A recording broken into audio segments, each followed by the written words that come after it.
How Faith May Be Strengthened. From the Autobiography of George Muller, page 175. How Faith May Be Strengthened. This leads me to the following important point. You ask, how may I, a true believer, have my faith strengthened? The answer is this. Number 1.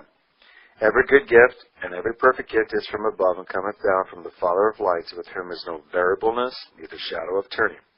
James chapter 1, verse 17. As the increase of faith is a good gift, it must come from God, and therefore he ought to be asked for this blessing. Number 2. The following means, however, ought to be used. Number 1. The careful reading of the Word of God combined with meditation on it. Through reading of the Word of God, and especially through meditation on the Word of God, the believer becomes more and more acquainted with the nature and character of God, and thus sees more and more, besides His holiness and justice, what a kind, loving, gracious, merciful, mighty, wise, and faithful being He is, and therefore in poverty, affliction of body, bereavement in His family, difficulty in His service, want of a situation or employment, he will repose upon the ability of God to help him, because he has not only learned from His Word that He is of almighty power and infinite wisdom, but he has also seen incident after incident of the Holy Scriptures, in which His almighty power and infinite wisdom have been actually exercised in helping and delivering His people, and he will repose upon the willingness of God to help him, because he has not only learned from the Scriptures what a kind, good, merciful, gracious, and faithful being God is, but because he has also seen in the Word of God how in a great variety of instances He has proved Himself to be so. And the consideration of this, if God has become known to us through prayer and meditation on His own Word, will lead us, in general at least, with a measure of confidence to rely upon Him, and thus meditation on the Word of God will be one special means to strengthen our faith. Number 2. As with reference to the growth of every grace of the Spirit, it is of the utmost importance that we seek to maintain an upright heart and a good conscience, and therefore do not knowingly and habitually indulge in these things which are contrary to the mind of God. So it is also particularly the case with reference to the growth in faith. How can I possibly continue to act in faith upon God concerning anything if I am habitually grieving Him and seek to distract from the glory and honor of Him in whom I profess to trust, upon whom I profess to depend? All my confidence towards God, all my leaning upon Him in the hour of trial, will be gone if I have a guilty conscience and do not seek to put away this guilty conscience, but still continue to do things which are contrary to the mind of God. And if, in any particular incidents, I cannot trust in God because of the guilty conscience, then my faith is weakened by that incident of distrust.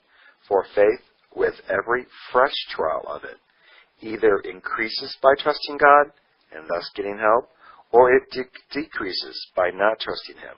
And then there is less and less power of looking simply and directly to Him, and a habit of self-dependency is begotten or encouraged.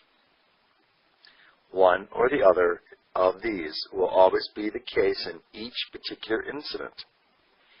Either we trust in God, and in that case we neither trust in ourselves, nor in our fellow men, nor in circumstances, nor in anything besides. Or we do trust in one or more of these, and in that case do not trust in God. Number 3. If we indeed desire our faith to be strengthened, we should not shrink from opportunities where our faith may be tried, and therefore, through the trial, be strengthened. In our natural state, we dislike dealing with God alone. Through our natural annihilation from God, we shrink from Him and from eternal realities. This cleaves to us, more or less, even after our regeneration. Hence it is that, more or less, even after our regeneration. Hence it is that, more or less, even as believers, we have the same shrinking from standing with God alone, from depending upon Him alone, from looking to Him alone. And yet this is the very position in which we ought to be if we wish our faith to be strengthened.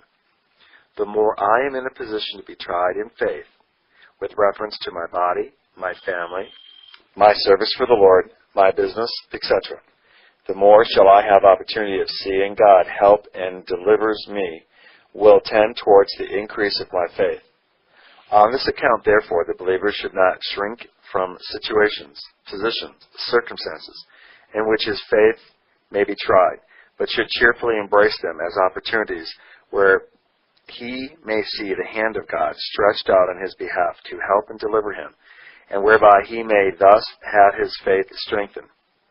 Number 4.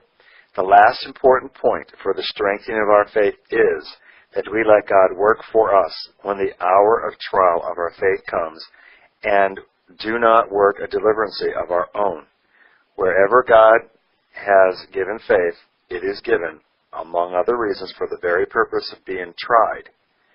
Yea, however weak our faith may be, God will try it, only with this restriction, that as in every way He leads on gently, gradually, patiently, so also with reference to the trial of our faith. At first, our faith will be tried very little in comparison with what it may be afterwards, for God never lays more upon us than He is willing to enable us to bear. Now then, the trial of faith comes. We are naturally inclined to distrust God, and to trust rather in ourselves, or in our friends, or in circumstances. We will rather work a deliverance of our own somehow or other, than simply look to God and wait for His help. But if we do not patiently wait for God's help, if we work a deliverance of our own, then at the next trial of our faith it will be thus again. We shall be again inclined to deliver ourselves, and thus with every fresh incident of that kind, our faith will decrease. Whilst on the contrary, were we to stand still, in order to see the salvation of God, to see His hand stretched out on our behalf, trusting in Him alone, then our faith would be increased. And with every fresh case in which the hand of God is stretched out on our behalf in the hour of trial of our faith would be increased yet more. Would the believer, therefore, have his faith strengthened, he must especially give time to God, who tries his faith in order to prove to His child, in the end, how willing He is to help and deliver him the moment it is good for him. The end of the article written by George Muller, How Faith May Be Strengthened. This is in the autobiography of George Muller, 1,000,001 Answers to Prayer, page 175, being read by Peter John Paresis, also known as Brian Dean. This audio is not copyrighted. Please feel free to make as many copies as you desire to the glory of God.